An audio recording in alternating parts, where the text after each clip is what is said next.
ರಂಗೇರಿದೆ ಲೋಕಸಭಾ ಚುನಾವಣಾ ರಣಾಂಗಣ. ನಿಮ್ಮ ಈಗಿನ ಸಂಸದರು ಮಾಡಿದ ಉತ್ತಮ ಕೆಲಸಗಳೇನು? ಎಡವಿದ್ದಲ್ಲಿ ಸೆಷನ್ನಲ್ಲಿ ಎಷ್ಟು ಬಾರಿ ಪಾಲ್ಗೊಂಡಿದ್ದಾರೆ? ರಾಜ್ಯದ ಪರ ಧ್ವನಿ ಎತ್ತಿದ್ದಾರೆ? ಬಾಗಲಕೋಟೆ ಜಿಲ್ಲೆಯಲ್ಲಿ ಯಾರ ಪರ ಇದೆ ಒಲವು? ಯಾರಿಗೆ ಸಿಗಲಿದೆ ಗೆಲುವು? ರಾಜ್ಯದಲ್ಲಿ ಪ್ರಧಾನಿ ಮೋದಿ ಅಲೆಯೋ, ಸಿಎಂ ಸಿದ್ದು ಗ್ಯಾರಂಟಿ ಬಲೆಯೋ? ಇದೇ ಹೊತ್ತಿನ ವಿಶೇಷ ಲೋಕಸಭಾ ಜಿದ್ದಾಜಿದ್ದಿ. ನಾನು ಪ್ರತಿಭಾ ಪ್ರಕಾಶ್. ಲೋಕಸಭಾ ಚುನಾವಣೆಗೆ ಇನ್ನು ಕೆಲವೇ ತಿಂಗಳುಗಳು ಮಾತ್ರ ಬಾಕಿ ಇದೆ. ರಾಜಕೀಯ ಪಕ್ಷಗಳು ಆಗಲೇ ಚುನಾವಣಾ ತಾಲೀಮು ಶುರು ಮಾಡಿವೆ. ರಾಜ್ಯದಲ್ಲಿ ಬಿಜೆಪಿ ಕಾಂಗ್ರೆಸ್ ನಡುವೆ ಟಫ್ ಫೈಟ್ ಇದ್ರೆ, ಬಿಜೆಪಿಯೊಂದಿಗೆ ಹೊಂದಾಣಿಕೆ ಮಾಡಿಕೊಂಡಿರುವ ಜೆಡಿಎಸ್ ಕೂಡ ಕಾಂಗ್ರೆಸ್ಗೆ ಸೆಡ್ ಹೊಡೆಯಲು ತಂತ್ರ ಹೆಣೆತಾ ಇದೆ. ಸದ್ಯ ರಾಜ್ಯದ 28 ಲೋಕಸಭಾ ಕ್ಷೇತ್ರಗಳಲ್ಲಿ ಬಿಜೆಪಿ 25 ಕ್ಷೇತ್ರಗಳಲ್ಲಿ ಗೆಲುವು ದಾಖಲಿಸಿದೆ. ಒಂದರಲ್ಲಿ ಕಾಂಗ್ರೆಸ್ ಹಾಗೂ ಮತ್ತೊಂದರಲ್ಲಿ ಪಕ್ಷೇತರ ಅಭ್ಯರ್ಥಿ ಗೆದ್ದಿದ್ದಾರೆ. ಈಗ ಗೆದ್ದಿರುವ ಸಂಸದರು ತಮ್ಮ ಕ್ಷೇತ್ರಗಳನ್ನ ಎಷ್ಟು ಅಭಿವೃದ್ಧಿ ಮಾಡಿದ್ದಾರೆ? ತಮ್ಮ ಕ್ಷೇತ್ರ ಹಾಗೂ ರಾಜ್ಯದ ವಿಚಾರಗಳ ಬಗ್ಗೆ ಲೋಕಸಭೆಯಲ್ಲಿ ಗಮನ ಸೆಳೆದಿದ್ದಾರಾ? ತಮ್ಮ ಅವಧಿಯಲ್ಲಿ ಅವರು ಮಾಡಿರುವ ಕಾರ್ಯಗಳೇನು? ಲೋಕಸಭೆಯಲ್ಲಿ ಅವರ ಅಟೆಂಡೆನ್ಸ್ ಹೇಗಿದೆ? ಕ್ಷೇತ್ರದ ಜನ ತಮ್ಮ ಸಂಸದರ ಕಾರ್ಯವೈಖರಿಗೆ ತೃಪ್ತರಾಗಿದ್ದಾರಾ? ತಮ್ಮ ಜನಪ್ರತಿನಿಧಿ ಬಗ್ಗೆ ಕ್ಷೇತ್ರದ ಜನ ಏನ್ ಹೇಳ್ತಾರೆ? ರಾಜ್ಯದ ಪ್ರಮುಖ ಲೋಕಸಭಾ ಕ್ಷೇತ್ರವಾದ ಬಾಗಲಕೋಟೆ ಲೋಕಸಭಾ ಕ್ಷೇತ್ರದ ಕಂಪ್ಲೀಟ್ ರಿಪೋರ್ಟ್ ಇವತ್ತಿನ ಲೋಕಸಭಾ ಜಿದ್ದಾಜಿದ್ದಿಯಲ್ಲಿ ನೋಡೋಣ ಬನ್ನಿ. ಇದು ದಕ್ಷಿಣ ಪತೇಶ್ವರ ಇಮ್ಮಡಿ ಪುಲಿಕೇಶಿ ಆಳಿದ ನಾಡು. ವಾಸ್ತುಶಿಲ್ಪಗಳ ತೊಟ್ಟಿಲು ಐಹೊಳೆ ಪಟ್ಟದ ಕಲ್ಲಿರುವ ಸಾಂಸ್ಕೃತಿಕ ನಾಡು.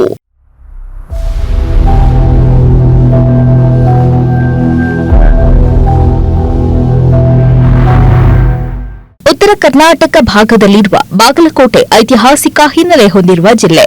ದಕ್ಷಿಣ ಪತೇಶ್ವರ ಎಂದೇ ಬಿರುದಾಂಕಿತರಾದ ಇಮ್ಮಡಿ ಪುಲಕೇಶಿಯ ಚಾಲುಕ್ಯ ಸಾಮ್ರಾಜ್ಯದ ಬೀಡು.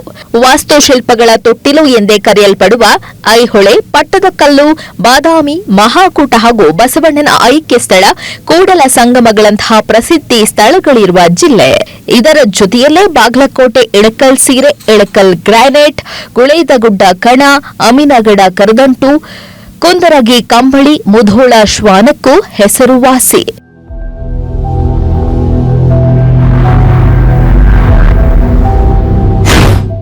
ಇತಿಹಾಸ ಪ್ರಸಿದ್ಧ ಬಾಗಲಕೋಟೆ ಈ ಮೊದಲು ವಿಜಯಪುರ ಜಿಲ್ಲೆಯ ಒಂದು ತಾಲೂಕು ಕೇಂದ್ರವಾಗಿತ್ತು.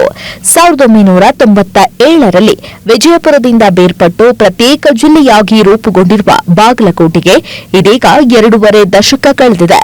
ದೊಡ್ಡ ದೊಡ್ಡ ಕೈಗಾರಿಕೆಗಳು ಇಲ್ಲಿ ಇಲ್ಲದಿದ್ರೂ ಮಂಡ್ಯ ಜಿಲ್ಲೆಯ ನಂತರ ಅತಿ ಹೆಚ್ಚು ಕಬ್ಬು ಬೆಳೆಯುವ ಜಿಲ್ಲೆಯಾಗಿ ಬಾಗಲಕೋಟೆ ಖ್ಯಾತಿ ಪಡೆದಿದೆ.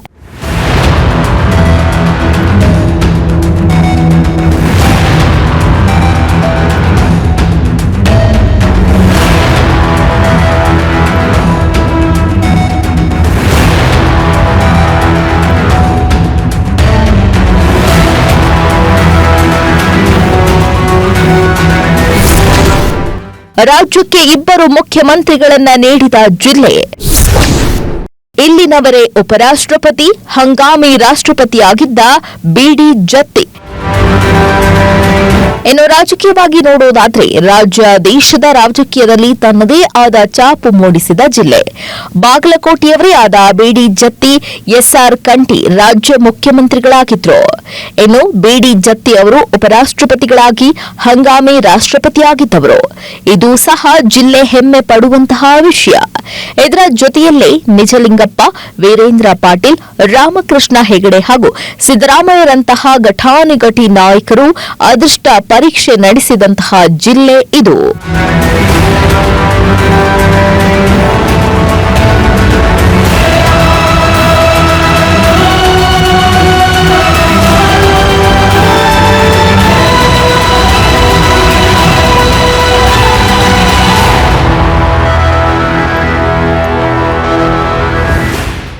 ಭಾಷಾವಾರು ಪ್ರಾಂತ್ಯ ವಿಂಗಡಣೆಯಾದ ಬಳಿಕ ಬಾಂಬೆಯಲ್ಲಿದ್ದ ವಿಜಯಪುರ ಅಂದಿನ ಮೈಸೂರು ರಾಜ್ಯಕ್ಕೆ ಸೇರ್ಪಡೆಯಾಗಿತ್ತು. ಆ ಸಂದರ್ಭದಲ್ಲಿ ಇಂದಿನ ಬಾಗಲಕೋಟೆ ಲೋಕಸಭಾ ಕ್ಷೇತ್ರ ಬಿಜಾಪುರ ದಕ್ಷಿಣ ಲೋಕಸಭಾ ಕ್ಷೇತ್ರ ಅಂತ ಕರೆಸಿಕೊಳ್ಳುತ್ತಿತ್ತು. 1967ರಿಂದ ಬಾಗಲಕೋಟೆ ಕ್ಷೇತ್ರವಾಗಿ ಬದಲಾಗಿತ್ತು. ಇನ್ನು ಕ್ಷೇತ್ರ ರಚನೆಯಾದ ಬಳಿಕ 1996ರವರೆಗೆ ಇಲ್ಲಿ ಕಾಂಗ್ರೆಸ್ನದ್ದೇ ಪ್ರಾಬಲ್ಯವಿತ್ತು. ಸಂಗನಗೌಡ ಬಸನಗೌಡ ಪಾಟೀಲ್ ಅವರಂತೂ ಸತತ 4 ಬಾರಿ ಜಯಗಳಿಸಿದ್ರು. ಒಟ್ಟಾರೆಯಾಗಿ ಇಲ್ಲಿ ಇದುವರೆಗೂ 16 ಬಾರಿ ಚುನಾವಣೆ ನಡೆದಿದ್ದು 10 ಬಾರಿ ಕಾಂಗ್ರೆಸ್ ಜಯಗಳಿಸಿದೆ. ಕಾಂಗ್ರೆಸ್ ಪ್ರಾಬಲ್ಯಕ್ಕೆ ಕೊಡಲಿ ಪೆಟ್ಟು ಕೊಟ್ಟಿದ್ದು ಜನತಾದಳ. 1996ರಲ್ಲಿ ಜನತಾದಳದಿಂದ ಸ್ಪರ್ಧಿಸಿದ್ದ HY ಮೇಟಿ ಜಯಗಳಿಸಿದ್ರೆ 2008ರಲ್ಲಿ ಲೋಕಶಕ್ತಿ ಪಕ್ಷದಿಂದ ಸ್ಪರ್ಧಿಸಿದ್ದ ಅಜಯ್ ಕುಮಾರ್ ಸರ್ನಾಯಕ್ ಜಯಗಳಿಸಿದ್ರು. ಇನ್ನು 1999ರಲ್ಲಿ ಮತ್ತೊಮ್ಮೆ ಕಾಂಗ್ರೆಸ್ ಗೆಲುವು ಸಾಧಿಸಿತ್ತು. ಅದಾದ ಬಳಿಕ ಜಿಲ್ಲೆಯಲ್ಲಿ ಕೈಗೆ ಗೆಲುವಿನ ಸಿಹಿ ಸಿಕ್ಕೇ ಇಲ್ಲ. ಇದುವರೆಗೂ 16 ಲೋಕಸಭೆ ಕ್ಷೇತ್ರ ಎಲೆಕ್ಷನ್ಗಳಾಗಿದ್ದಾವೆ ಒಟ್ಟು ಆಗಿದ್ದು. ಅದರಲ್ಲಿ 10 ಬಾರಿ ಕಾಂಗ್ರೆಸ್ ಗೆದ್ದಿದೆ ಇಲ್ಲಿ ನಮ್ಮ ಜಿಲ್ಲೆಯೊಳಗೆ. ಒಂದು ರೀತಿ ಹೆಂಗಿತ್ತಪ್ಪ ಅಂತಂದ್ರೆ, ಮೊದಲು ಬಾಗಲಕೋಟೆ ಅಂದರೆ ಕಾಂಗ್ರೆಸ್ ಅಂದರೆ ಬಾಗಲಕೋಟೆ ಅನ್ನೋಷ್ಟು ಗಟ್ಟಿಯಾದಂಥ ಕಾಂಗ್ರೆಸ್ಸು ಇಲ್ಲಿತ್ತು. ಯಾವಾಗ ಕಾಂಗ್ರೆಸ್ಸು ರಾಷ್ಟ್ರ ಮಟ್ಟದಲ್ಲಿ ಇಬ್ಬಾಗ ಆಯಿತು, ಅಲ್ಲಿಂದ ಕಾಂಗ್ರೆಸ್ನ ಅವನತಿ ಸ್ಟಾರ್ಟ್ ಆಯಿತು ಜಿಲ್ಲೆಯ ಮಟ್ಟಿಗೆ ಅಂತ ಹೇಳ್ಬೋದು. ಯಾಕಂತಂದ್ರೆ ಈ ಕಾಂಗ್ರೆಸ್ಲಿಂದ 2 ಕ್ಯಾಂಡಿಡೇಟ್ ಆಗ್ತಿದ್ರು ಇಲ್ಲಿ, ಇಂದಿರಾ ಕಾಂಗ್ರೆಸ್ಸು ಮತ್ತು ಸಂಸ್ಥಾ ಕಾಂಗ್ರೆಸ್ಸು, ಬೇರೆ ಬೇರೆ ಎಲ್ಲಾನು ಸ್ಪರ್ಧೆ ಮಾಡ್ತಾ ಇದ್ರು. 2004ರಿಂದ ಬಿಜೆಪಿ ಭದ್ರಕೋಟೆಯಾಗಿರುವ ಬಾಗಲಕೋಟೆ ಪಿಸಿ ಗದ್ದಿಗೌಡರಿಗೆ 2004ರಿಂದ ಸತತ 4 ಬಾರಿ ಜಯ. 2004ರ ಚುನಾವಣೆಯಲ್ಲಿ ಜಿಲ್ಲೆಯ ರಾಜಕೀಯದಲ್ಲಿ ಮಹತ್ವದ ಬದಲಾವಣೆ ಕಂಡುಬಂದಿತ್ತು. ಬಿಜೆಪಿಯಿಂದ ಸ್ಪರ್ಧೆ ಮಾಡಿದ್ದ ಪರ್ವತಗೌಡ ಚಂದನಗೌಡ ಗದ್ದಿಗೌಡರ್ ಜಯಬೇರಿ ಬಾರಿಸಿದ್ರು. ಅಂದಿನಿಂದ ಇವರು ಸತತ 4 ಬಾರಿ ಸಂಸದರಾಗಿ ಆಯ್ಕೆಯಾಗಿದ್ದಾರೆ. 2004ರಿಂದ ಜಿಲ್ಲೆಯಲ್ಲಿ ಕಾಂಗ್ರೆಸ್ ಹಾಗೂ ಬಿಜೆಪಿ ನಡುವೆ ನೇರ ಹಣಾಹಣಿ ಕಂಡುಬಂದಿದೆ. ಗದ್ದಿಗೌಡರ್ ಪ್ರಬಲ ರೆಡ್ಡಿ ಸಮುದಾಯದ RS ಪಾಟೀಲ್, ಜೆಟಿ ಪಾಟೀಲ್, ಅಜಯ್ ಕುಮಾರ್ ಸರ್ನಾಯಕರನ್ನ ಸೋಲಿಸಿ ಹ್ಯಾಟ್ರಿಕ್ ಗೆಲುವು ದಾಖಲಿಸಿದ್ರು. ಇನ್ನು 2019ರಲ್ಲಿ ವೀಣಾ ಕಾಶಪ್ಪನವರ ವಿರುದ್ಧ ಗೆಲುವು ಸಾಧಿಸುವ ಮೂಲಕ 4ನೇ ಬಾರಿಗೆ ಭರ್ಜರಿ ಜಯ ದಾಖಲಿಸಿದ್ರು. ಈ ಮೂಲಕ ಬಿಜೆಪಿ ಜಿಲ್ಲೆಯಲ್ಲಿ ತನ್ನ ಪ್ರಾಬಲ್ಯ ಹೆಚ್ಚಿಸಿಕೊಂಡು ಉಳಿಸಿಕೊಂಡು ಬರ್ತಿದೆ.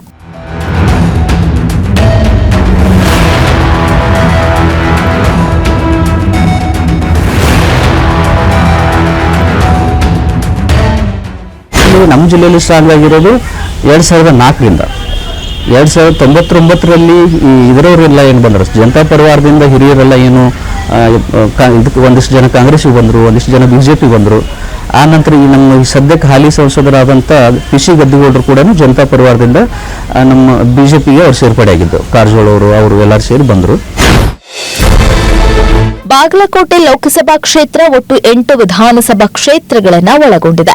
ಜಿಲ್ಲೆಯ 7 ಕ್ಷೇತ್ರಗಳ ಜೊತೆಗೆ ಪಕ್ಕದ ಗದಗ ಜಿಲ್ಲೆಯ ನರಗುಂದ ವಿಧಾನಸಭಾ ಕ್ಷೇತ್ರವೂ ಸಹ ಬಾಗಲಕೋಟೆ ಲೋಕಸಭಾ ಕ್ಷೇತ್ರಕ್ಕೆ ಒಳಪಡುತ್ತೆ.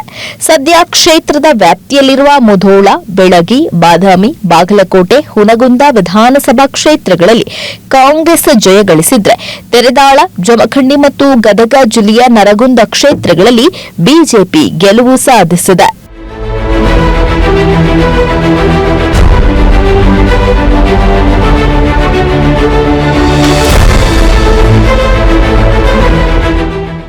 ಕಳೆದ 2 ಅವಧಿಯಿಂದ ಕೇಂದ್ರದಲ್ಲಿ ಬಿಜೆಪಿ ಸರ್ಕಾರ ಇದೆ. ಹಾಗಾಗಿ ಬಿಜೆಪಿ ಸಂಸದರಾಗಿರುವ ಗದ್ದಿಗೌಡರು ತಮ್ಮ ಕ್ಷೇತ್ರಕ್ಕೆ ಕೇಂದ್ರದಿಂದ ಹಲವಾರು ಯೋಜನೆಗಳನ್ನ ತಂದಿದ್ದಾರೆ ಅಂತ ಹೇಳಲಾಗ್ತದೆ. ವಸ್ತುನಿಷ್ಠವಾಗಿ ನೋಡೋದಾದ್ರೆ ಅವರ ಜಿಲ್ಲೆಯ ಜನರ ಸಮಸ್ಯೆಗಳಿಗೆ ಧ್ವನಿಯಾಗಿದ್ದಾರಾ? ಅವರ ಅಭಿವೃದ್ಧಿ ಯೋಜನೆಗಳೇನು? ಕ್ಷೇತ್ರದಲ್ಲಿ ಜಾತಿ ಸಮೀಕರಣ ಹೇಗಿದೆ ನೋಡೋಣ ಬನ್ನಿ. ಬಾಗಲಕೋಟೆ ಜಿಲ್ಲೆಯ ಒಟ್ಟು ಜನಸಂಖ್ಯೆ ಸುಮಾರು 20 ಲಕ್ಷಕ್ಕಿಂತ ಹೆಚ್ಚು. ಒಟ್ಟು ಮತದಾರರ ಸಂಖ್ಯೆ 17,20,094 ಇದೆ. ಇದರಲ್ಲಿ ಪುರುಷ ಮತದಾರರ ಸಂಖ್ಯೆ 8,59,000 ಇದ್ರೆ, ಮಹಿಳಾ ಮತದಾರರ ಸಂಖ್ಯೆ 8,61,000.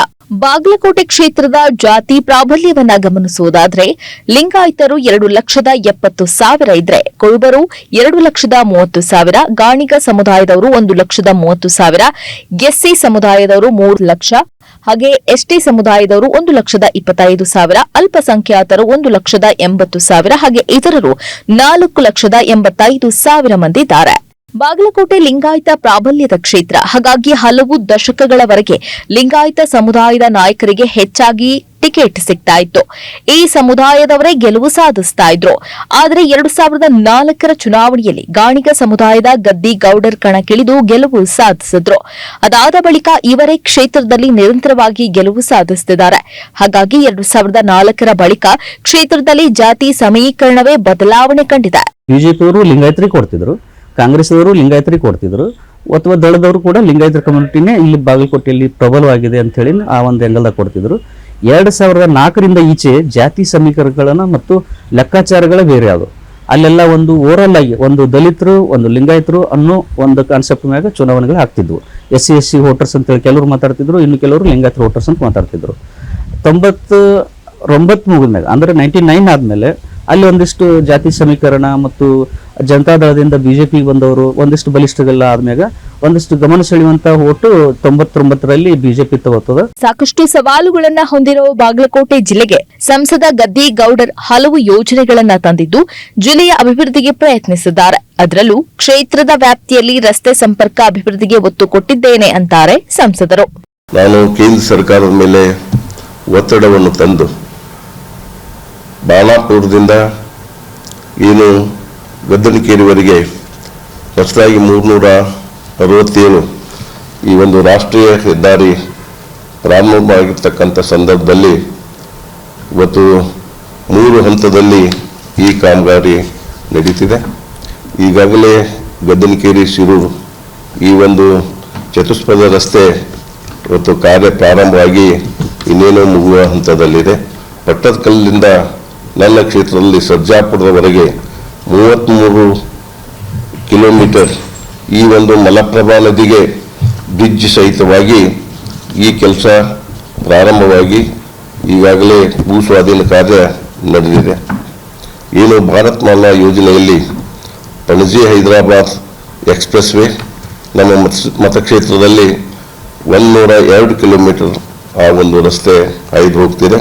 ಪ್ರಧಾನಮಂತ್ರಿ ಗ್ರಾಮ ಸಡಕ್ ಯೋಜನೆಯಲ್ಲಿ 2021-22ರಲ್ಲಿ ಇವತ್ತೇನು 34 ಕಾಮಗಾರಿಗಳು ಮಂಜೂರಾಗಿ ಇದು 22ನೇ ಇಸ್ವಿನಲ್ಲಿ 12 ಸೇತುವೆಗಳು ಒಟ್ಟು ಮಂಜೂರಾಗಿರ್ತಕ್ಕಂಥ ಒಂದು ಕೆಲಸ. ಹಾಗೆಯೇ 24 ರಸ್ತೆ ಕೆಲಸ, 10 ಸೇತುವೆ ಕೆಲಸ ಈ ಕಾರ್ಯಗಳು ಈಗಾಗಲೇ ಮುಗಿದಿವೆ. 22-23ರಲ್ಲಿ ಒಟ್ಟು 11 ರಸ್ತೆ 2 ಸೇತುವೆ ಮಂಜೂರಾಗಿ ಈ ಕೆಲಸಗಳು ಪ್ರಾರಂಭ ಆಗಿದೆ. ಬಾಗಲಕೋಟೆ ಕೊಡಚಿ ರೈಲು ಮಾರ್ಗ ಕಾಮಗಾರಿಯಲ್ಲಿ ಪ್ರಗತಿ. ಬಾಗಲಕೋಟೆ ಬಾದಾಮಿ ರೈಲ್ವೆ ಸ್ಟೇಷನ್ ಅಭಿವೃದ್ಧಿ. ಕೊಡಚಿ ರೈಲು ಮಾರ್ಗ ಕಾಮಗಾರಿ ಪ್ರಗತಿಯಲ್ಲಿದ್ದು ಭೂ ಸ್ವಾಧೀನದ ಕೆಲಸ ಪೂರ್ಣಗೊಂಡಿದೆ. ಬಾಗಲಕೋಟೆ ಬಾದಾಮಿ ರೈಲ್ವೆ ಸ್ಟೇಷನ್ ಅಭಿವೃದ್ಧಿಯಾಗಿದೆ ಅಂತ ಗದ್ದಿ ಗೌಡರ್ ಹೇಳಿದ್ದಾರೆ. ಇವತ್ತು ಏನು ಕಜ್ಜಿಡೋಣಿಯಿಂದ ಲೋಕಾಪುರದವರೆಗೆ ಇವತ್ತು ಆ ಒಂದು ಕೆಲಸ ಬರದಿಂದ ಸಾಗಿ ಇನ್ನೇನು ಮುಗಿಯುವ ಹಂತದಲ್ಲಿ ಇದ್ದಿರ್ತಕ್ಕಂಥ ಒಂದು ಸಂದರ್ಭದಲ್ಲಿ ಮತ್ತೆ ಈಗ ಲೋಕಾಪುರದಿಂದ ಯಾದವಾಡದಿಂದ ಜಮಖಂಡಿ ರೋಡ್ದಿಂದ ಜಗದಾಳ, ಹಾಗೆ ಜಗದಾಳದಿಂದ ಹಾರೂಗೇರಿಯಿಂದ ಕುಡಿಚಿ, ಇದರಲ್ಲಿ ಎಲ್ಲವೂ ಕೂಡ ಈಗಾಗಲೇ ಆ ಒಂದು ಭೂ ಸ್ವಾಧೀನ ಕೆಲಸ ಸಂಪೂರ್ಣವಾಗಿ ಮುಗಿದು ಇವತ್ತು ಆ ಒಂದು ಕೆಲಸ ಪ್ರಾರಂಭ ಆಗಲಿಕ್ಕೆ ಇವತ್ತು ಟೆಂಡರ್ ಕರೆಯಲಾಗಿದೆ. ಆ ಒಂದು ಟೆಂಡರ್ ಕೆಲಸ ಸಂಪೂರ್ಣವಾಗಿ ಆಗಿದೆ. ಕೇವಲ ಹಾರೂಗೇರಿಯಿಂದ ಕುಡಿಸಿ ಈ ಟೆಂಡರ್ ಕರೆದಿದ್ದು ಆ ಒಂದು ಕೆಲಸ ಇವತ್ತು ಪ್ರಗತಿಯಲ್ಲಿದೆ. ಈ ಮೊದಲೇ 12.5 ಕೋಟಿ ರೂಪಾಯಿನಲ್ಲಿ ಬಾಗಲಕೋಟೆ ರೈಲ್ವೆ ಸ್ಟೇಷನ್ ಕೆಲಸ ಪ್ರಾರಂಭ ಆಗಿತ್ತು. ಅದರ ಜೊತೆಗೆ ಮತ್ತೆ ಈ ಒಂದು ಅಮೃತ್ ಭಾರತ ಯೋಜನೆಯಲ್ಲಿ ಆ ಒಂದು ಯೋಜನೆಯಲ್ಲಿ 15 ಕೋಟಿ ರೂಪಾಯಿ ಮಂಜೂರಾಗಿ ಈ ಕೆಲಸ ಪ್ರಾರಂಭ ಆಗಿದೆ. ಅದರ ಜೊತೆಗೆ ಬಾದಾಮಿ ರೈಲ್ವೆ ಸ್ಟೇಷನ್ ಕೂಡ ಇವತ್ತು ಆ ಒಂದು ಕೆಲಸ 15 ಕೋಟಿ ರೂಪಾಯಿನಲ್ಲಿ ಈ ಒಂದು ಕಾರ್ಯ ಈಗಾಗಲೇ ನಡೆದಿದೆ. ಕೇಂದ್ರ ಸರ್ಕಾರದ ಮಹತ್ವಾಕಾಂಕ್ಷೆಯ ಜಲ ಜೀವನ್ ಮಿಷನ್ ಯೋಜನೆಯಲ್ಲಿ ಜಿಲ್ಲೆಯಲ್ಲಿ 709 ಗ್ರಾಮಗಳಿಗೆ ಕುಡಿಯುವ ನೀರು ಒದಗಿಸುವ ಕಾಮಗಾರಿ ನಡೀತಾ ಇದೆ. ಈ ಮೂಲಕ ಪ್ರತಿ ಗ್ರಾಮಕ್ಕೂ ಕುಡಿಯುವ ನೀರು ತಲುಪಿಸುವ ಕಾರ್ಯ ಸಾಗ್ತಿದೆ. ಇವತ್ತು ಕುಡಿಯುವ ನೀರಿಗೆ ಜಲ್ ಜೀವನ್ ಮಿಷನ್ದಿಂದ 709 ಗ್ರಾಮಗಳಿಗೆ 697.49 ಕೋಟಿ ಮಂಜೂರಾಗಿ ಇವತ್ತು ಕೆಲಸ ಪ್ರಾರಂಭ ಆಗಿದೆ. ಬಹುಗ್ರಾಮ ಕುಡಿಯುವ ನೀರಿನ ವ್ಯವಸ್ಥೆಗೆ 16.70 ಕೋಟಿ ರೂಪಾಯಿ ಮಂಜೂರಾಗಿ ಆ ಕೆಲಸವು ಮುಗಿಯುವ ಹಂತದಲ್ಲಿದೆ. ಸಂಸದ ಪಿಸಿ ಗದ್ದಿಗೌಡರ್ ಸಂಸತ್ ಹಾಜರಾತಿ 90%. 2019-2023 ಅವಧಿಯ 14 ಸಂಸತ್ ಅಧಿವೇಶನದಲ್ಲಿ ಸಂಸದ ಪಿಸಿ ಗದ್ದಿಗೌಡರ್ 90% ಹಾಜರಾತಿ ಹಾಕಿದ್ದಾರೆ. ಸಂಸತ್ ಕಲಾಪದಲ್ಲಿ ಭಾಗಿಯಾಗಿದ್ದ ಪಿಸಿ ಗದ್ದಿಗೌಡರ 5 ವಿಷಯಗಳ ಚರ್ಚೆಯಲ್ಲಿ ಪಾಲ್ಗೊಂಡಿದ್ರು. ಒಟ್ಟು 76 ಪ್ರಶ್ನೆಗಳನ್ನ ಸಂಸತ್ನಲ್ಲಿ ಕೇಳಿದ್ದಾರೆ. ಜೊತೆಗೆ ಇವರು ಹಲವು ಸಂಸದೀಯ ಸಮಿತಿಗಳಲ್ಲಿದ್ದಾರೆ. ಸಂಸದರು ಅಧ್ಯಕ್ಷರಾಗಿರುವ ಸಂಸದೀಯ ಕೃಷಿ ಸಮಿತಿಯ ಉತ್ತಮ ಕಾರ್ಯವನ್ನು ಗುರುತಿಸಿ ಪ್ರಸಕ್ತ ಸಾಲಿನಲ್ಲಿ ಸಂಸದ ಮಹಾರತ್ನ ಪ್ರಶಸ್ತಿಗೂ ಆಯ್ಕೆ ಮಾಡಲಾಗಿದೆ. ಹೀಗೆ ನಾನು ಸಂಸತ್ನಲ್ಲಿ ಉತ್ತಮ ಕಾರ್ಯ ನಿರ್ವಹಿಸ್ತಾ ಇದ್ದೇನೆ ಅಂತಾರೆ ಸಂಸದರು. ಜಿಲ್ಲಾ ಪುನರ್ವಿಂಗಡಣಾ ಅಧ್ಯಕ್ಷನಾಗಿ ಕೆಲಸ ಮಾಡಿರ್ತಕ್ಕಂಥ ಸಂದರ್ಭದಲ್ಲಿ ನಾನು ಕೊಟ್ಟಿರ್ತಕ್ಕಂಥ ವರದಿಯನ್ನು ಆಧರಿಸಿ 7 ಜಿಲ್ಲೆಗಳನ್ನು ಮಾಡಿದ್ದಾರೆ. ಅದರ ಜೊತೆಗೆ ಇವತ್ತು ನಾನು ಕೃಷಿ ಸ್ಥಾಯಿ ಸಮಿತಿಯ ಅಧ್ಯಕ್ಷನಾಗಿ ಕೆಲಸ ಮಾಡ್ತಕ್ಕಂಥ ಸಂದರ್ಭದಲ್ಲಿ ಈಗಾಗಲೇ ನನಗೆ 2 ಬಾರಿ ಅವಾರ್ಡ್ ಬಂದಿದೆ. ಈ ಬಾರಿ 17ನೇ ಲೋಕಸಭೆ ಈ ಒಂದು 5 ವರ್ಷದಲ್ಲಿ 3 ಸಮಿತಿಗಳಿಗೆ ಬಂದಿರತಕ್ಕಂಥ, ಅದು ಅಬ್ದುಲ್ ಕಲಾಂ ರವರು ಮಾಡಿರ್ತಕ್ಕಂಥ ಆ ಒಂದು ಇನ್ಸ್ಟಿಟ್ಯೂಟ್ನಿಂದ ಮತ್ತೆ ನನ್ನ ಸಮಿತಿಗೆ ಆ ಒಂದು ಅವಾರ್ಡ್ ಬಂದಿದೆ. ಇದರ ಜೊತೆಗೆ ಇವತ್ತು ನಾನು ಕಳೆದ 20 ವರ್ಷಗಳಿಂದ ನಾನು ಎಲ್ಲ ಕೆಲಸ ಕಾರ್ಯಗಳಿಗೆ ನನ್ನದೇ ಆಗಿರ್ತಕ್ಕಂಥ ಒತ್ತಡವನ್ನು ತಂದು ಇವತ್ತು ಅಭಿವೃದ್ಧಿ ಕೆಲಸವನ್ನು ಮಾಡಿದ್ದೇನೆ. ಗದ್ದಿಗೌಡರ್ ಅವರು 4 ಬಾರಿ ಸಂಸದರಾಗಿ ಆಯ್ಕೆಯಾಗಿದ್ದು ತಮ್ಮ ಅವಧಿಯಲ್ಲಿ ಹಲವು ಅಭಿವೃದ್ಧಿ ಕೆಲಸಗಳನ್ನು ಮಾಡಿರುವುದಾಗಿ ಹೇಳಿಕೊಂಡಿದ್ದಾರೆ. ಬಾಗಲಕೋಟೆ ಕ್ಷೇತ್ರದಲ್ಲಿ 4 ಬಾರಿಯಿಂದ ಬಿಜೆಪಿ ಗೆಲುವು ಸಾಧಿಸ್ತಾ ಇದೆ. ಈ ಬಾರಿಯೂ ಮತ್ತೆ ಗೆಲುವು ಸಾಧಿಸೋ ಹುಮ್ಮಸ್ಸಿನಲ್ಲಿದೆ. ಹಾಗಾದ್ರೆ ಕ್ಷೇತ್ರದಲ್ಲಿ ಬಿಜೆಪಿ ಮತ್ತು ಕಾಂಗ್ರೆಸ್ ಟಿಕೆಟ್ಗಾಗಿ ಪೈಪೋಟಿ ಇದೆ. ಯಾರೆಲ್ಲ ಆಕಾಂಕ್ಷಿಗಳಿದ್ದಾರೆ ಅನ್ನೋದನ್ನ ನೋಡೋಣ ಬನ್ನಿ. ಸಂಸದ ಗದ್ದಿಗೌಡರ್ ಅವರು ಸತತ 4 ಬಾರಿ ಅಂದ್ರೆ ಕಳೆದ 20 ವರ್ಷದಿಂದ ಸಂಸದರಾಗಿದ್ದಾರೆ. ಹಾಗಾಗಿ ಕ್ಷೇತ್ರದಲ್ಲಿ ಇವರ ಪರ ಮತ್ತು ವಿರೋಧ ಅಭಿಪ್ರಾಯ ಕೇಳಿಬರುತ್ತದೆ. ಸಂಸದರು ಕ್ಷೇತ್ರದಲ್ಲಿ ಮಾಡಿರುವ ಅಭಿವೃದ್ಧಿ ಕಾರ್ಯಗಳು ಮತ್ತು ಸಂಸದರ ಕುರಿತು ಮತದಾರರು ಏನ್ ಹೇಳ್ತಾರೆ ನೋಡಿ. ಪೈಪ್ ಮುಖಾಂತರ ಮನೆ ಮನೆಗೆ ಗ್ಯಾಸ್ ವಿತರಣೆ ಮಾಡತಕ್ಕಂಥದ್ದನ್ನು, ಗ್ಯಾಸ್ ಸಪ್ಲೈ ಕೊಡ್ತಕ್ಕಂಥದ್ದನ್ನ ಈಗಾಗಲೇ ಸನ್ಮಾನ್ಯ ಗದ್ದಿಗೌಡರು ಆ ಕೆಲಸಕ್ಕೆ ಚಾಲನೆ ಕೊಟ್ಟಿದ್ದಾರೆ. ಈಗಾಗಲೇ ಬಾಗಲಕೋಟೆ ನಗರದೊಳಗೆ 900 ಮನೆಗಳಿಗೆ ಆ ಪೈಪ್ ಮುಖಾಂತರ ಗ್ಯಾಸ್ ಕನೆಕ್ಷನ್ ಬಂದಿದೆ. ಜೊತೆಗೆ ಬಾಗಲಕೋಟೆ ರೈಲ್ವೆ ಸ್ಟೇಷನನ್ನು ಅಪ್ಗ್ರೇಡ್ ಮಾಡಿದ್ದಾರೆ ಮತ್ತು ಗದಗಲಿಂದ ಹುಟ್ಟಿಗೆವರೆಗೂ ಟ್ರ್ಯಾಕ್ ಡಬ್ಲಿಂಗನ್ನು ಮಾಡಿಸಿದ್ದಾರೆ. ಬೇರೆ ಸಂಸದರನ್ನು ಕಂಪೇರ್ ಮಾಡಿದರೆ ಅವರು ಒಳ್ಳೆಯ ಸಂಸದರಂತ ನನ್ನ ವೈಯಕ್ತಿಕ ವಿಚಾರ. ಯಾಕಂತಂದರೆ ಅವರು ಭ್ರಷ್ಟಾಚಾರ ರಹಿತ ಮತ್ತು ಯಾವುದೇ ಹಗರಣಗಳಿಲ್ಲಾರ್ದಂತಕ್ಕಂಥ ವ್ಯಕ್ತಿ. ಇದೆಷ್ಟೋ ಸಂಸದರು ಮಾಡಿರುವ ಕೆಲಸಗಳು ತೃಪ್ತಿ ತಂದಿದೆ ಅನ್ನೋ ಮತದಾರರ ಅಭಿಪ್ರಾಯ. ಇನ್ನು ಸಂಸದರ ಕಾರ್ಯವೈಖರಿ ಮತ್ತು ಅವರು ಬಾಗಲಕೋಟೆಯಲ್ಲಿ ಮಾಡಿರೋ ಅಭಿವೃದ್ಧಿ ಬಗ್ಗೆ ವಿರೋಧಗಳು ಕೇಳಿ ಬರ್ತಿವೆ. ಅದೇನು ಅನ್ನೋದನ್ನ ನೋಡಿ. ಕಳೆದ 4 ಅವಧಿಯೊಳಗೆ ಇವ್ರು ಬೇಕಾದಷ್ಟು ಕೆಲಸ ಮಾಡ್ಬೋದಿತ್ತು. ಬಾಗಲಕೋಟೆ ಲೋಕಸಭಾ ಕ್ಷೇತ್ರವನ್ನು ಬಂಗಾರ ಮಾಡ್ಬೋದಿತ್ತು. ಆದರೆ ಇವತ್ತು ಏನಾಗಿದೆ ಪರಿಸ್ಥಿತಿ ಅನ್ನೋದು ಎಲ್ಲ ಜನರ ಕಣ್ಣು ಮುಂದೆ ಇದೆ. ಬಹುಗ್ರಾಮ ಕುಡಿಯುವ ನೀರಿನ ಯೋಜನೆಗಳು ಮತ್ತೊಂದು ಸಾಕಷ್ಟು ಕೇಂದ್ರದ ಯೋಜನೆಗಳು ಇದಾವೆ. ಅದ್ರ ಬಗ್ಗೆ ಸಂಸದರು ಇಲ್ಲಿ ಯಾರಿಗೂ ಕಂಡೂ ಇಲ್ಲ. ಅವ್ರು ಬಾಗಲಕೋಟೆ ಒಳಗೆ ಯಾವುದೇ ಕಾರ್ಯಕ್ರಮಗಳೊಳಗೂ ಕಾಣಂಗಿಲ್ಲ. ಸಮರ್ಪಕವಾಗಿ ಆಲಮಟ್ಟಿ, ಕೂಡಲ ಸಂಗಮ ಮತ್ತು ಬಾದಾಮಿಯ ಎಲ್ಲ ಗುಹಾಂತರ ದೇವಾಲಯಗಳನ್ನ ಶಿಲ್ಪಕಲೆಗಳನ್ನ ಜನರಿಗೆ ಜಗತ್ತಿಗೆ ತೋರಿಸ್ಕೊಡ್ಲಿಕ್ಕೆ ವಿಶೇಷವಾದ ಒಂದು ಪ್ಯಾಕೇಜ್ ಆಗಬೇಕಾಗಿತ್ತು. ಸಾಮಾನ್ಯ ಜನರಿಗೆ ಕೇಳಿದರೆ ಸಂಸದರು ಅಂತ ಇದ್ದಾರಾ ಅಂತಾನೆ ಕೇಳ್ತಾರೆ ಪ್ರಶ್ನೆ. ಅಂತ ಸ್ಥಿತಿ ಬಾಗಲಕೋಟೆಯಲ್ಲಿ ಇದೆ. ಕೊರೋನಾ ಆದಂಥ ಸಂದರ್ಭದಲ್ಲಿ ಕೊರೋನಾ ರೋಗಿಗಳಿಗೆ ಸಿಗಬೇಕಾದಂಥ ಸೌಲಭ್ಯಗಳನ್ನು ಕೇಂದ್ರ ಸರ್ಕಾರದಿಂದ ಸಾಕಷ್ಟು ರೀತಿಯ ಸೌಲಭ್ಯಗಳು ಸಿಗಬೇಕಾಗಿತ್ತು. ಆದರೆ ಕೊರೋನಾ ಸಂದರ್ಭದಲ್ಲಿ ಅವರು ಮೌನಕ್ಕೆ ಶರಣಾಗಿಬಿಟ್ರು, ಮನೆಯಲ್ಲೇ ಕುಂತು ಬಿಟ್ಟರು, ಹೊರಗೆ ಬರಲಿಲ್ಲ. ಇವತ್ತು ನಮ್ಮ ಬಾಗಲಕೋಟೆ ಜಿಲ್ಲೆಗೆ ಏರ್ಪೋರ್ಟ್ ಬರಬೇಕಾಗಿತ್ತು. ಪಕ್ಕದಲ್ಲಿಯೇ ಬಿಜಾಪುರ ಜಿಲ್ಲೆವರೆಗೆ ಏರ್ಪೋರ್ಟ್ ಸಿಕ್ತು, ಆದರೆ ನಮ್ಮ ಬಾಗಲಕೋಟೆ ಜಿಲ್ಲೆಗೆ ಸಿಗಲಿಲ್ಲ. ನೀರಾವರಿ ರಾಷ್ಟ್ರೀಯ ಯೋಜನೆಗಳಲ್ಲಿ ಆಲ್ಮಟ್ಟಿ ಸೇರ್ಪಡೆ ಈ 20 ವರ್ಷದಲ್ಲಿ ಇದು ಒಂದೇ ಮಾಡಿದರೆ ಸಾಕಾಗಿತ್ತು. ಆಲ್ಮಟ್ಟಿ ಯೋಜನೆ ರಾಷ್ಟ್ರೀಯ ಯೋಜನೆಯಲ್ಲಿ ಅಳವಡಿಸ್ಕೊಳ್ತಕ್ಕಂಥದ್ದಕ್ಕೆ ಅವರು ಅದು ಒಂದು ಮಾಡಿದ್ರು ಸಹಿತ ಅವರು ಸಾಕಷ್ಟು ದೊಡ್ಡ ಕೆಲಸ ಮಾಡಿದ. ನೋಡಿದ್ರಲ್ಲ, ಇದು ಬಾಗಲಕೋಟೆ ಕ್ಷೇತ್ರದ ಮತದಾರರು ಸಂಸದರು ಮಾಡಿರುವ ಅಭಿವೃದ್ಧಿ ಕೆಲಸಗಳ ಬಗ್ಗೆ ಹೇಳ್ತಾ ಇರೋ ಮಾತುಗಳು. ಇನ್ನು ಕಾಂಗ್ರೆಸ್ ಮತ್ತು ಬಿಜೆಪಿಯಲ್ಲಿ ಲೋಕಸಭೆ ಚುನಾವಣೆಗಳಿಗೆ ತಯಾರಿಗಳು ಈಗಾಗಲೇ ಆರಂಭವಾಗಿದೆ. ಆಕಾಂಕ್ಷಿಗಳು ಕ್ಷೇತ್ರದಲ್ಲಿ ಓಡಾಟವನ್ನು ಆರಂಭಿಸಿದ್ದು ತಮ್ಮ ಪ್ರಾಬಲ್ಯವನ್ನು ಹೆಚ್ಚಿಸಿಕೊಳ್ಳುವ ಪ್ರಯತ್ನ ಸಹ ಮಾಡ್ತಿದ್ದಾರೆ. ಕಾಂಗ್ರೆಸ್ನಿಂದ 5 ಟಿಕೆಟ್ ಆಕಾಂಕ್ಷಿಗಳು. ಕಳೆದ ಬಾರಿ ಸೋತಿದ್ದ ವೀಣಾ ಕಾಶಪ್ಪನವರ್ ಮತ್ತೆ ಕಣಕ್ಕೆ. ಇನ್ನು ಕಳೆದ ಬಾರಿ ಕಾಂಗ್ರೆಸ್ನಿಂದ ಶಾಸಕ ವಿಜಯಾನಂದ ಕಾಶಪ್ಪನವರ್ ಪತ್ನಿ ವೀಣಾ ಕಾಶಪ್ಪನವರ್ ಸ್ಪರ್ಧೆ ಮಾಡಿದ್ರು. ಇವರು ಸೋಲನ್ನು ಅನುಭವಿಸಿದ್ರು ಸಹ 4,96,000ಕ್ಕೂ ಹೆಚ್ಚು ಮತ ಪಡೆಯುವ ಮೂಲಕ ಗಮನ ಸೆಳೆದಿದ್ರು.